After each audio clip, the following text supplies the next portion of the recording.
C'est un mot assez galvaudé, le digital, un mot un petit peu fourre-tout. Nous, on a pris le parti pris justement de se centrer sur les retours d'expérience, sur les cas concrets, à appliquer au RH, dans les organisations. Il y a vraiment une tendance qui revient, c'est il faut y aller, et ce sujet de try and improve, try and fail, hein, le droit à l'échec. Et ça, c'est nouveau. Le message, c'est que se dire le schéma directeur parfait, réfléchir pendant des années, ça ne marche pas. Le digital, c'est quelque chose qui est fondamentalement itératif. Oui, il faut se lancer, peut-être qu'il ne faut pas faire un Big Bang, il faut y aller par étapes, mais il faut essayer. Il faut essayer pour fédérer les acteurs, il faut essayer pour s'auto-convaincre aussi parfois que certaines choses sont bonnes, certaines choses sont mauvaises. On a eu des témoignages de Transdev par exemple qui nous disaient en toute transparence, au sein de la cellule RH, ça n'a pas marché par exemple.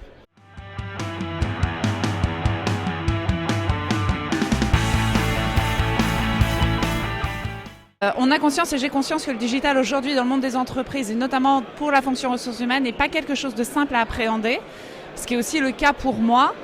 Et je pense qu'au fur et à mesure du partage de best practices très pragmatiques, on va aider les uns et les autres à comprendre concrètement comment le digital peut être un atout. On a voulu très vite mettre en place notamment une plateforme collaborative pour nos collaborateurs pour leur montrer qu'en fait, le digital c'était aussi ça. Se rapprocher les uns des autres, savoir ce qui se passe aux quatre coins de la planète dans mon entreprise grâce à un outil collaboratif. La prochaine étape, on est en train de refondre complètement notre parcours candidat et faire en sorte que le parcours candidat se mêle et se fonde avec le parcours salarié et le parcours ambassadeur une fois que j'ai quitté l'entreprise pour avoir une cohérence digitale dans l'ensemble du parcours.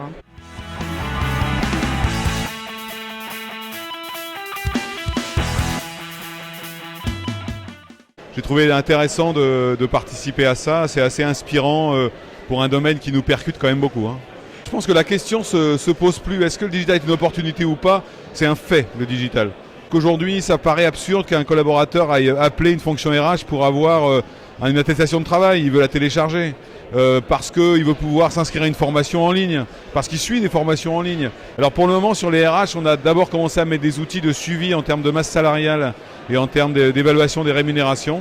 Mais la phase 2 qui se prépare maintenant, c'est vraiment des applis RH au profit de tous les collaborateurs, à commencer par les DRH eux-mêmes, pour pouvoir justement télécharger leur attestation d'emploi, s'inscrire à des formations, poser leurs congés, et tout ça dans un coffre-fort digital où ils auront tous leurs documents administratifs.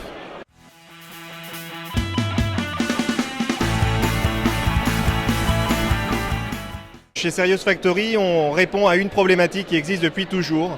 Il n'existe que des solutions sur le marché pour acquérir les connaissances et rien pour acquérir la compétence. Et la compétence, ça se travaille par la pratique. Et la pratique, c'est soit sur le terrain au détriment des vrais cas clients ou même parfois des malades quand il s'agit de médecine, soit en virtuel, en s'entraînant dans des simulateurs comportementaux, comme on s'entraîne dans des simulateurs de conduite, de voiture ou de pilotage. On va s'entraîner dans toutes les situations de relations interpersonnelles face à une ou plusieurs personnes, des situations où on va parler à des gens et où on doit maîtriser un discours, une posture, un savoir-être. On a besoin de montrer nos compétences et notre technologie. Et évidemment, quoi de mieux qu'un concours et quoi de mieux que le concours de la start-up RH de l'année.